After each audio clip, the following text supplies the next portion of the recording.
متكئين على فرش متاع ومن استبرق وجنتان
Yeah.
رسول کے پیاروں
کوئی بھی ایسی نہ کھیتی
اللهم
تو ہمارے لیے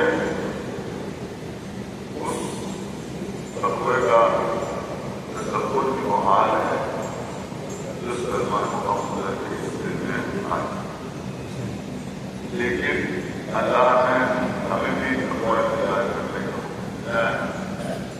تو ہمارے لیے تقوی کیا ہے؟ ہمارے لیے اقوال معصومین کی روشنی میں جو ہمارے علماء نے بیان کیا، تقوی کا مطلب ہے واجبات کی ادائیگی اور محرمات سے جو چیزیں اللہ نے واجب کرا دی، مثلاً نماز، روزہ، حج، زکات،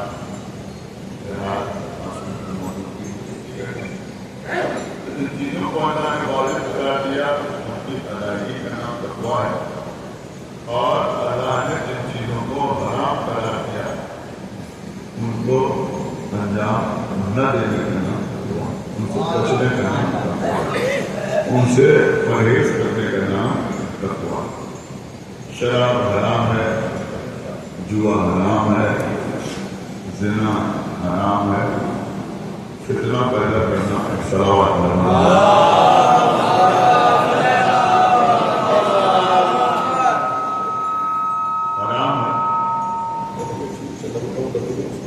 نعرے حیدری، نعرے سلوات۔ جھوٹ بولنا حرام ہے، غیبت کرنا حرام ہے، تو ان چیزوں سے محفوظ رکھنے کا نام تقویٰ۔ اب یہاں پر ایک بات میں آپ کو درج کروں اس عزاداری کے حوالے سے۔ دیکھیے اس آیت کے 3 مرحلے ہیں، بچے کیوں سمجھ سکتے ہیں کہ 3 اسٹیپ۔ سب سے پہلے یا ایھا الذین آمنوا، اس کے بعد اتقوا اللہ، پھر کونوا مع الصادقین۔ سب سے پہلے اس سے بتایا جا رہا ہے ایمان لانے والے، دوسرے حصے میں بتایا جا رہا ہے کہ تقویٰ اختیار کرو، تیسرے حصے میں بتایا جا رہا ہے کہ اور صادقین کے ساتھ ہو جاؤ۔ تو میں عرض کروں کہ پہلے حصے میں ایمان کا تذکرہ، دوسرے حصے میں تقوی کا تذکرہ، تیسرے حصے میں صادقین کی معیت یعنی صادقین کے ساتھ ہو جانے کا تذکرہ۔ اب اس کو ایک دوسرے انداز میں پیش کر سکتا ہوں کہ جب ایمان موجود ہے یا ایھا الذین آمنوا، ایمان لانے والے، تو ایمان موجود ہے نا، تو ایمان موجود ہے۔ دیکھیے اگر کوئی شے کافی ہوتی ہے تو پھر کسی اور چیز کو طلب نہیں کیا۔ آپ نے شدت کی گرمی میں ایک بڑے سے گلاس میں ہمیں پانی دیا، ہم نے پانی پی لیا، ہماری پیاس بجھ گئی، آپ نے کہا اور، ہم نے کہا نہیں، ضرورت نہیں۔ تو اس کا مطلب یہ ہوا کہ یہ ایک گلاس پانی جو ہم نے پیا یہ ہمارے لیے کافی ہے۔ لیکن اگر پانی پینے کے بعد ہم کہیں کہیں اور پانی پیتے تو معلوم ہوگا کہ یہ جو پانی پیا پہلے یہ ہمارے لیے کافی نہیں ہے۔ تو اب کا ذرا ادبی زبان میں آپ کے ساتھ درج کروں کہ جب ایمان موجود ہے تو تقویٰ مطلوب ہے۔ جب ایمان موجود ہے تو تقویٰ مطلوب ہے، یعنی ایمان تو ہے لیکن اب تقوی کا حکم دیا جائے۔ تقوی کا مطلب کیا ہے؟ واجبات کی ادائیگی کی جائے، محرمات سے پرہیز کیا جائے۔ لیکن اب دوسرے حصے تک آتے آتے ایمان موجود ہے، تقوی بھی موجود ہے، اب صادقین کا ساتھ مطلوب، اور جو ہے صادقین کا ساتھ مطلوب ہے۔ تو یہ بھی سمجھ میں آیا کہ نجات پانے کے لیے، کامیاب ہونے کے لیے نہ ایمان کا موجود ہونا کافی ہے نہ تقوی کا کافی ہونا کافی ہے، بلکہ ان دونوں چیزوں کے ساتھ ساتھ صادقین کا ساتھ ہونا بھی ضروری ہے. بات آپ تک پہنچی ہے نہیں پہنچی؟ اگر ایمان کافی ہوتا تو تقوی کو حکم نہ دیا جاتا، اگر تقوی کافی ہوتا تو صادقین کے ساتھ ہو جانے کا حکم نہ دیا جاتا. ابھی میں نے آپ کی خدمت میں عرض کیا کہ تقوی کا مطلب ہے واجبات کی ادائیگی. تو اب تقوی موجود ہے، اس کا مطلب یہ ہوا کہ نماز موجود ہے، روزہ موجود ہے، حج موجود ہے، زکوٰۃ موجود ہے، اعمال صالحہ موجود ہیں، اور محرمات سے پرہیز موجود ہے. تو اب جوا نہیں کھیل رہا ہے، شراب نہیں پی رہا ہے، کسی کا قاتل نہیں ہے، زنا کرنے والا نہیں ہے، جھوٹ بولنے والا نہیں ہے، غیبت کرنے والا نہیں ہے. اب اس منزل پر ہے، لیکن تب بھی اس وقت تک نجات نہیں ہے جب تک صادقین کے ساتھ نہ ہو.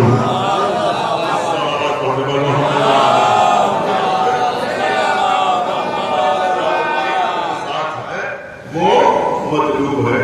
اب لوگ ہم سے پوچھتے ہیں کہ یہ عزاداری، اس کا حکم قرآن میں کہاں ہے؟ اگر آپ کسی آیت کو دیکھیں، ویسے تو بہت سی آیت ہیں جن کے ذریعے سے ہم عزاداری کو ثابت کر سکتے ہیں یا عزاداری کے دلائل پیش کر سکتے ہیں، لیکن اگر کسی آیت کو غور سے پڑھ لیا جائے تو یہ کلوا مع الصادقین کے تحت یہ عزاداری آتی ہے یا نہیں آتی؟ بے شک بے شک آتی ہے یا نہیں آتی؟ لیکن قبلہ ایک سوال ہے، میں آپ کی خدمت میں عرض کر رہا ہوں. دنیا میں جتنے مسلمان ہیں، دیکھیے بہت بڑا مسئلہ ہے، جنگ جمل، جنگ صفین، جنگ نہروان، یہ خالی شیعوں کو میٹر نہیں. اگر مولا علی پہلے دور خلافت میں، دوسرے دور خلافت میں، تیسرے دور خلافت میں تلوار اٹھاتے تب بھی ہم علی ہی کے ساتھ ہوتے.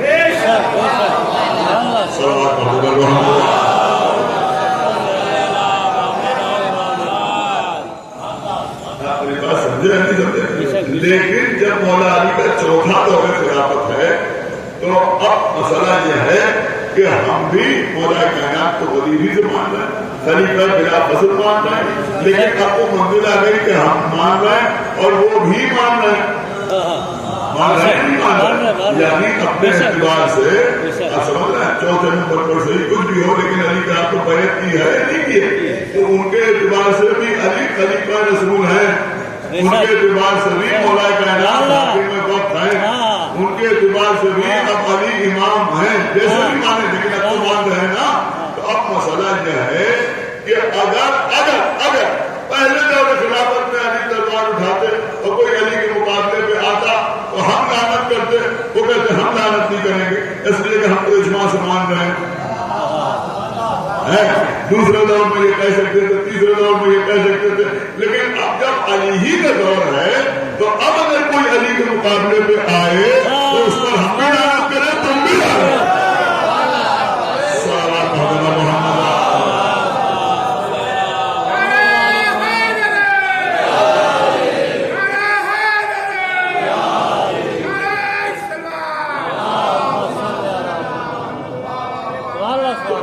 دنیا کے ہر مسلمان کے لیے یہ سوال اٹھتا ہے کہ اگر وہ جنگ جمل میں ہوتا تو کدھر ہو؟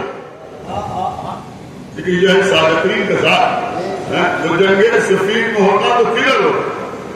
مولا علی کی طرف ہوتا یا حاکم شام کی طرف ہوتا؟ نہروان میں ہوتا تو کدھر ہوتا؟ مولا علی کی طرف ہوتا یا خوارج کی طرف ہوتا؟ میں کچھ خرچ کر رہا ہوں، کدھر ہوتا؟ اگر نہروان میں ہوتا تو کدھر ہوتا؟ جمل میں ہوتا؟ بھائی بات مانتے ہیں، ابھی بڑی سنی بات ہے. ایک صلوات پڑھ رہا ہوں.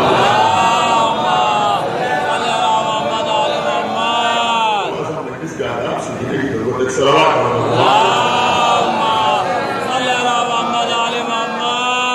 تو اگر جمل میں ہوتا تو کدھر ہوتا؟ اگر صفین میں ہوتا تو کدھر ہوتا؟ اگر نہروان میں ہوتا تو کدھر ہوتا؟ پھر ایک سوال اور اٹھے گا کہ اگر کربلا میں ہوتا تو کدھر ہوتا؟ دیکھیے یہی سے عزاداری کی افادیت سمجھ میں آتی ہے کہ مسجد سے نماز پڑھ کے نکلا تو اس کے لیے بھی سوال ہوگا کہ جمل میں ہوتا تو کدھر ہوتا، صفین میں ہوتا تو کدھر ہوتا، نہروان میں ہوتا تو کدھر ہوتا، کربلا میں ہوتا تو کدھر ہوتا. لیکن فرش اعلیٰ میں آنے والے کے لیے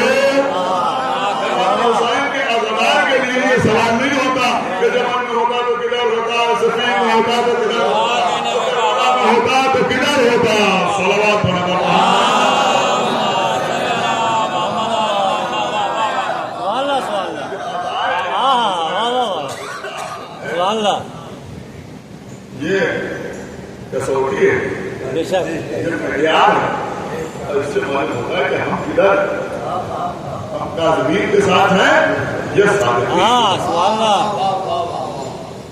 اور کربلا میں سب سے بڑا کام یہی ہوا کہ کاظمین والے ایک طرف ہو گئے ہاں سبحان اللہ. ہاں اور صادقین والے ایک طرف ہو گئے. یار نہ محرم ہے بہت دیر میں جبھی فرمانے جاتا ہوں میں تھوڑا سا تفصیل سے مظاہر پڑھ دوں. جیسے ماہوارے کا بھی بڑا حق ہے اور 12 محرم کو بھی اسی وقت پر موقع ہے جہاں میں انشاءاللہ مطلب ہوگی امام مسلم کی آپ بتا سمجھارے سے تشریف ضرور 12 محرم کو بالکل ایسے ہی ہوتا عزیزوں کربلا پوری طرح صبر کر سکتے.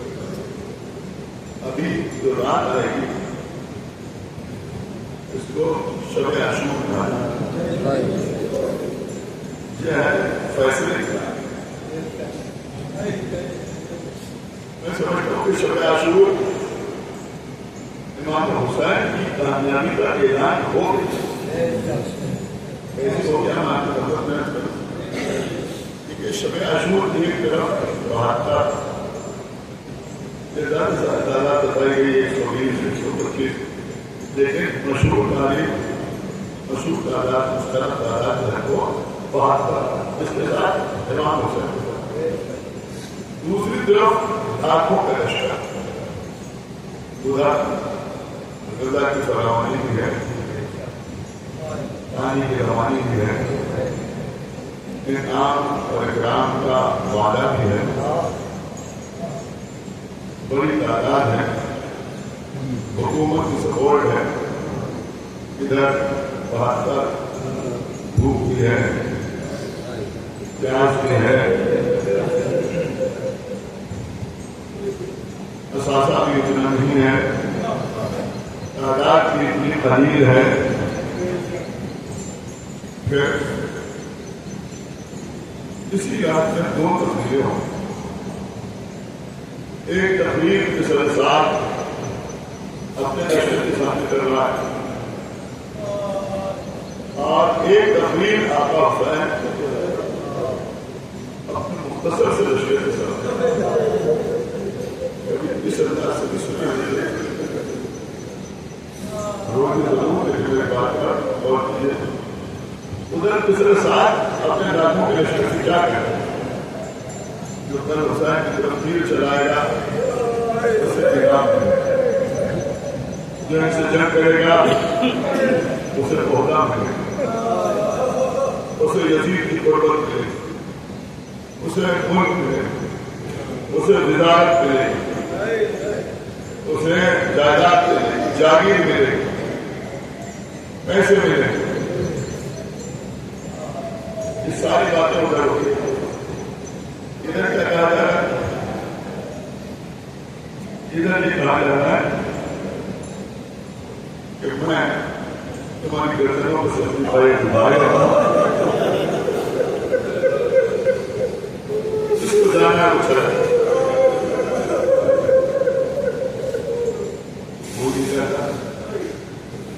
پھر فرمایا ہے کہ میں تمہیں جنت کی بشارت دیتا ہوں. اس سے بڑی کوئی چیز ہوتی ہے میں تمہیں جنت کی بشارت دیتا ہوں. چلے جاؤ تم یہاں تک آ گئے یہی تمہاری جنت کے لیے کافی ہے. اب چلے جاؤ.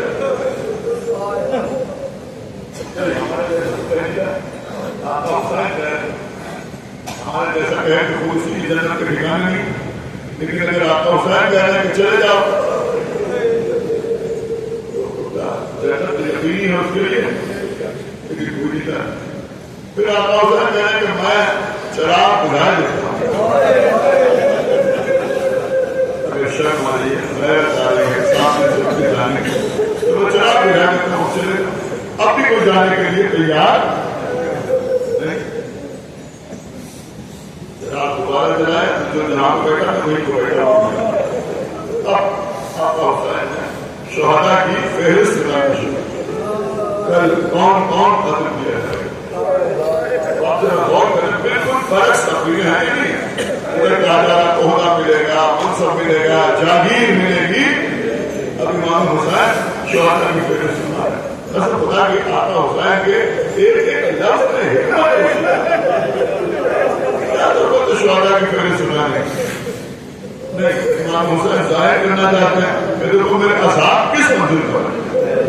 اگر فہرست شہداء نہ سناتے تو ہو سکتا ہے کوئی یہ سوچتا یا کوئی لکھ دیتا یا کہہ دیتا یا پڑھ دیتا کہ امام حسین کے ساتھ عباس جیسا بہادر موجود خدا کا حسین شجاعت بے نظیر تھے اور ساتھ سوچ رہے تھے کہ یہ جنگ کریں گے، سارے لشکر کو کاٹ کے بھیج دیں گے کہ لوگ فاتح خیبر کے بیٹے ہیں اور ہم زندہ سلامت اپنے گھر چلے جائیں۔ جب کوئی کہتا کہ انصار حسین سوچ رہے ہوں گے کہ بھئی امام حسین ہیں، بدر میں احد میں ان کے نانا کی مدد کرنے کے لیے فرشتے آئے تھے تو یہاں بھی فرشتوں کا لشکر آ جائے گا اور ہم کامیاب ہو جائیں گے، زندہ سلامت واپس آئیں گے، کوئی ایک بھی ہمیں سے مارا نہیں جائے گا۔ اس لیے امام حسین شہداء کی فہرست سنا ہے۔ امام حسین فہرست ہے شہداء سنا ہے کیونکہ کل میرا عباس مارا جائے گا، پہلے بتا دینا کہ عباس مارا جائے گا، عباس شہید ہو جائے گا، میرا اکبر مارا جائے گا، میرے بھانجے ہونا محمد شہید ہوں، پہلے گھر والوں کی فہرست سنا، اس کے بعد انصار کے نام بتائیں گے کون کون مارا جائے گا، بچپن کے دوست حبیب مارا جائے گا، زہیر شریف قتل کیے جائیں گے، آپ اس کو شہداء جام شہادت نوش فرمائیں، ایک ایک نام لے کے امام حسین بتایا کر یہ مارے جائیں گے، یہ مارے جائیں گے، پھر کیفیت شہادت بھی بتا رہے ہیں، تمہارے سینے پر نیزہ لگے گا، تمہارے گلے پر تیر لگے گا، تمہارے پشت پر گرز مارا جائے گا، تمہارا سر زخمی ہوگا، تمہاری گردن پر چھری چلے گی، اس سب امام حسین بتا رہے ہیں۔ اپنا خدمت کر دلوں کے امام حسین کی کامیابی کیا ہے؟ کامیابی ہے کہ حسین شہادت کی بشارت دے رہے ہیں اور ادھر مال و سر کا لالچ دیا جا رہا ہے، عہدے کا لالچ دیا جا رہا ہے، جاگیر کا لالچ دیا جا رہا ہے، لیکن کوئی ایک آدمی امام حسین کے چھوٹے سے لشکر میں بھوک و پیاس کے باوجود آقا حسین کو چھوڑ کے جانے والا نظر نہیں آتا، لیکن وہاں اتنی لالچ کی باتیں سننے کے بعد بھی خود بھی ادھر آ رہا ہے، خود کا بیٹا بھی ادھر آ رہا ہے، خود کا غلام بھی ادھر آ رہا ہے، لیکن بغاوت ہمیشہ شکست ہوتا لشکر میں ہوتی ہے۔ سپاہیوں کی فطرت کیا ہوتی ہے؟ جب ان کو احساس ہوتا ہے کہ یہ لشکر ہار رہا ہے تو وہ دوسری طرف جانے کی کوشش کرتے ہیں، تو خود کا آنا یہ بتاتا ہے کہ کربلا میں حسین کامیاب۔ عزیزوں یہ شب عاشور تھی، آج نویں محرم ہے، مختلف مسائل پڑھے جاتے ہیں، الگ الگ محرم ہے، آج دنبروں سے 6 مہینے کے بچے کی مسائل پڑھے جاتے ہیں، 5 محرم کو نوجوان کے ماں والے تفصیل سے مسائل پڑھ چکے ہیں، لیکن بس اللہ ایک بات اور ہونا ہو لیجیے آخر آخر گزارش ہے یہ وہ اگلے برس ہم ہیں اگلے برس چل بسے پھر اپنا سلام آخر ہے،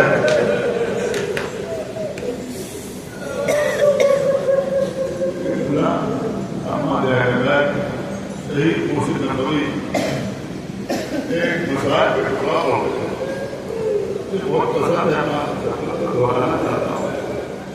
وہ فرماتے تھے کہ جب جناب سکینہ بچوں کو لیے ہوئے صبح عاشور اس خیمے میں گئی جہاں کا گہوارہ رکھا ہوا تھا، تو کہتی ہے میں نے دیکھا میرا بھیا ماہیے بے آپ کی طرح کہتے ہیں مچھلی، یعنی پانی مچھلی جیسے تڑپتی ہے ایسے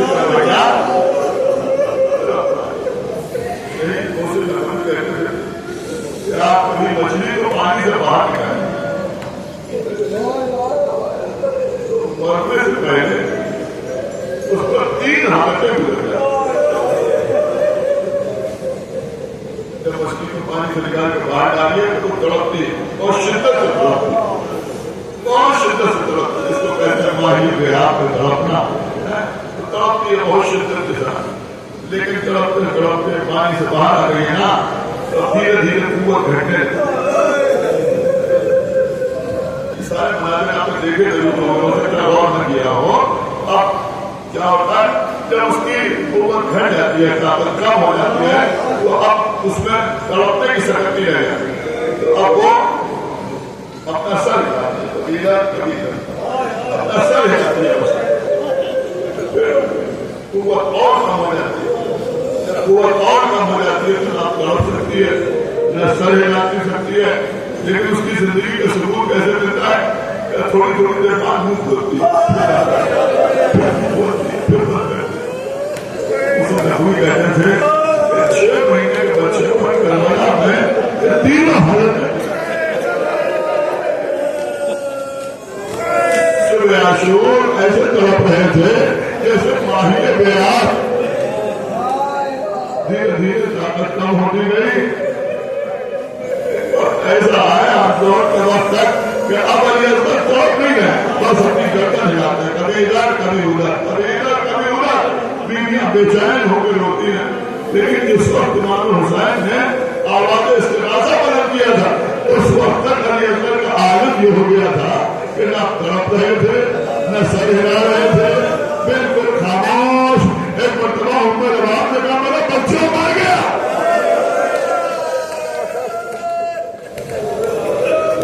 زینب نے غور سے دیکھا، جملہ ملتا ہے کہ بیوی نے فرمایا نہیں دیکھو ابھی ابھی علی اصغر نے منہ کھولا تھا. ایسا مطلب یہ ہوا تھوڑی تھوڑی دیر کے بعد سانس لینے کے لیے منہ کھولتے تھے پھر بند کر دیتے تھے. اس حالت میں علی اصغر تھے جو اللہ اعجاز امام حسین کے استغاثے کا. امام حسین نے آواز دی حل میں ناس نہیں انصر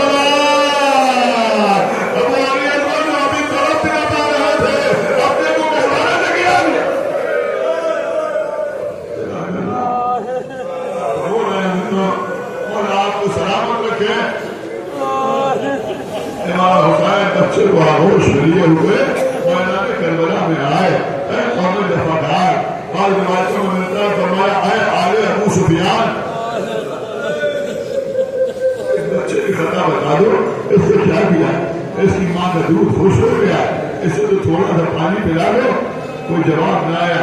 اچھا تم سمجھتے اس کے بہانے میں پانی پی لوں گا، میں اسے جلتی ہوئی ریت پر اٹھا دیتا ہوں، تم خود آؤ اور آ کے پانی پلا دو. ہاں عزیزوں بچے کو جلتی ہوئی زمین پر اٹھایا.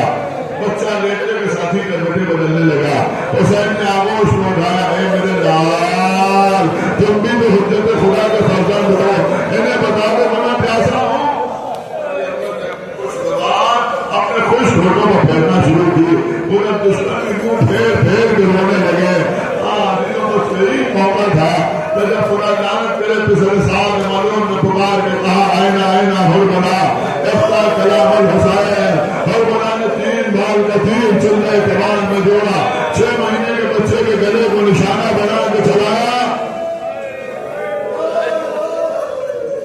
ہمارے شہر کے لوگ بیٹھے ہوئے ہیں، آپ کے گھروں میں بیویاں نوحہ پڑھتی ہیں، روزانہ ہر گھر میں ماتم ہوتا ہے، اس پر روایتی نوحے پڑھے جاتے ہیں. اس کو برقرار رکھیے گا. ہاں اسی میں ایک نوحہ پڑھا جاتا ہے جس کا ایک شعر ہے کہ ایک تیر سے زخمی دل. کیا ہے آپ کو دوسرا مصرع؟ ایک تیر سے زخمی دو ہوئے گردن صغیر بازو امام. ایک پھل حسین کے بازو میں لگا. امام حسین نے تیر نکالا. تو حدیثوں ایک جملہ عرض کروں کہ یہ کربلا کے میدان میں جناب حبیب کی شہادت حسین کے لیے معمولی صدمہ نہیں. ساتھ میں کوئی کمی نہیں کرنا چاہتا. جزیروں آپ لوگ نہیں کے لیے آتے ہیں. جناب حبیب کا مانا جانا امام کے لیے معمولی صدمہ تھا. بچپن کے دوست ایسا چاہنے والا جناب حبیب کی شہادت ابھی تو آیا تھا. پہلوان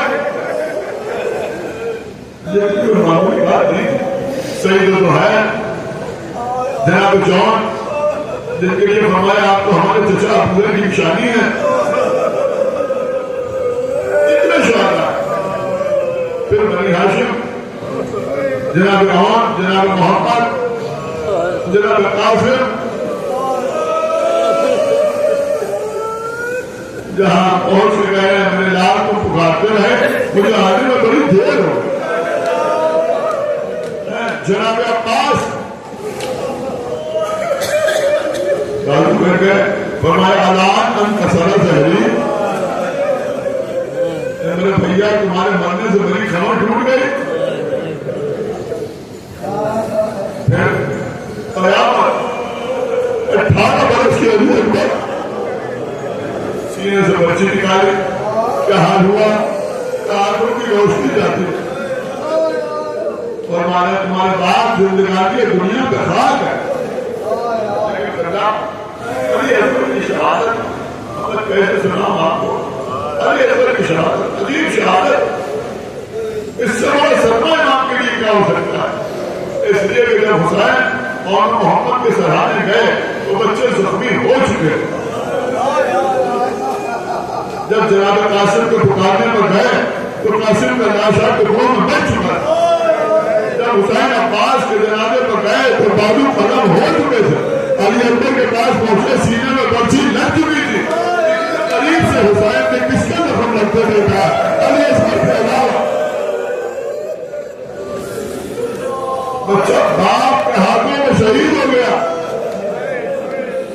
بس مجلس تمام ہو گئی.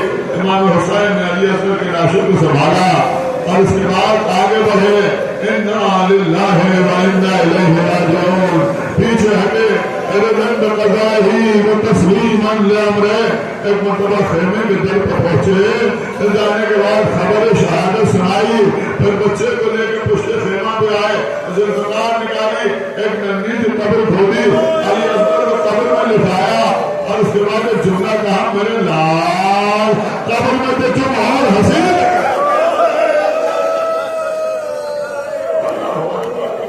ہمارے اولاد بیٹے ہیں. قبر میں لیٹ کے تم اور حسین لگنے لگے. بچے کو دفن کر دیا حسین نے. قبر کو رخسارا کر کے اتنا روئے کہ قبر آنسوؤں سے تر ہو گئی. بس عزیزوں مجلس تمام ہو گئی.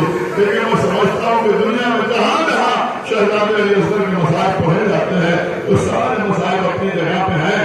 لیکن میر صاحب کو یہ دو مسئلے جو یہاں ہر شخص کو یاد ہوں گے. خواتین کو یاد ہوں گے, مردوں کو یاد ہوں گے, انتہائی ہے کہ بچوں کو یاد ہوں گے. بڑے غلط کے دو مسئلے میں ہے. کبھی غور سے سوچیے تو پورا کی زندگی درد ہونے کے لیے کہتی ہے. کیا مظلومی بیان کرتی میرے آقا بھی کہ وہ فرماتے ننھی سی قبر کھود کے اصغر کو گائے تھے.